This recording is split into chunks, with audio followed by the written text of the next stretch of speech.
Howdy, welcome to Highland Timber Co. My name is Stuart, and this channel is mostly just me out here doing work on my sawmill.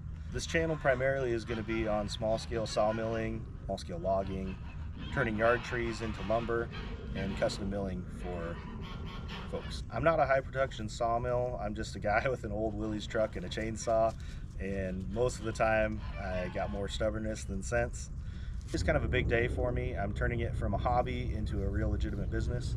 So most likely you're going to see the good, the bad, the breakdowns, the meltdowns, but hopefully you'll see some really cool lumber along the way. If you feel like it, go ahead and hit the subscribe button.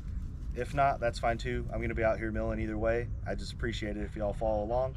Feel free to leave a comment down below. Tell me all the good and the bad things that I'm doing. Hope you all enjoy the show.